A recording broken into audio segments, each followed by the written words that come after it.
It's a lovely autumn morning here in Sydney, and I thought I'd do a bit of outdoor sketching. And before I get started, I thought I'd show you what I carry with me on a little outing like this. It all fits into this one backpack, which weighs in at about 6 kilos, including the water and the tea, so it'll be a little bit lighter on the way out. So this is my backpack from a company in Tasmania called Henty Design. I've looked far and wide for this. It's the perfect bag for me. First of all, it folds open like a suitcase and it's got loads of pockets.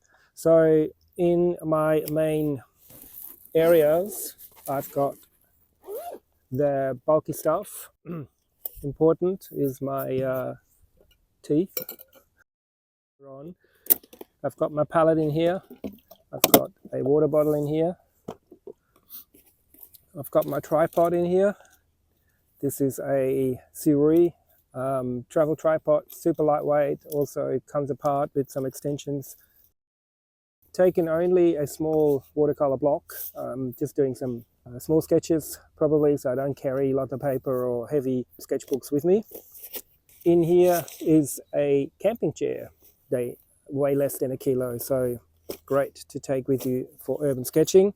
On this side you can see I've got my brushes in here at the bottom with some paper towels, and then up here water containers. I like how it's all in different compartments so things don't fall around. I've also got some front pockets here on this backpack. I do admit they are a little bit hard to open, so Henty, if you're watching this, maybe you can improve how this front flap works, but I'm not unhappy about it either. I've just got some pockets in here, put some pens in there for sketching like that, and some extra bits and bobs. And then I'll show you the special pockets. It's got a pocket on the side here, which is, no, actually that's the extension. I can make this bigger. It's also great if you want to travel for a couple of days. Everything fits. Secret pockets are secret. Here it is on that side. There's a flat pocket. That is the whole width of the backpack.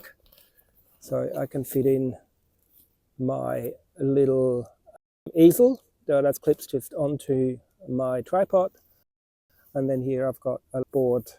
I can use it as to make some shade or stick a piece of paper on if I wanted to paint something a bit bigger.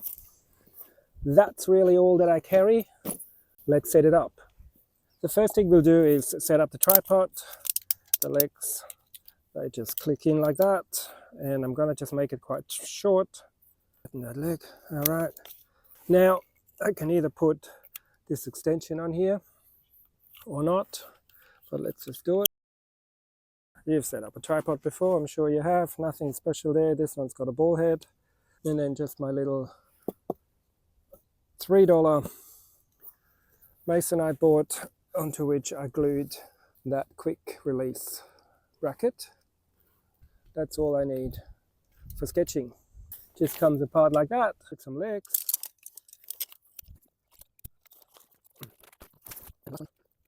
There we go. That's my little painting setup there.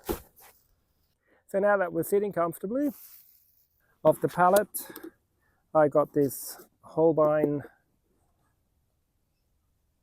palette. So this is my usual watercolor palette. I use it indoors and outdoors, and I'll just hold that. I don't need a tray. I might get a tray later on at some point, but for now I'm low to the ground, so I can easily just put it right in front of me. And the same, my water container, it's just a little foldable water container, and I put that next to me on the ground. This is what I like about this setup, so I don't need to have a lot of tables and trays around here.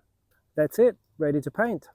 As you can see, I'm all set up now, nice and comfortable. I can stay here for a couple of hours probably easily. Got my brushes, and here's my palette, which I'll be holding in my right hand because I'm left-handed. Got everything right in front of me where I need it. Hope you found it interesting to see how I set myself up when I go out sketching or painting. I like to travel pretty light and have just a minimum with me that I need. So let me know in the comments if you have any questions or any suggestions how I could improve any of this. But before I get started painting, I think it's time for a cup of tea.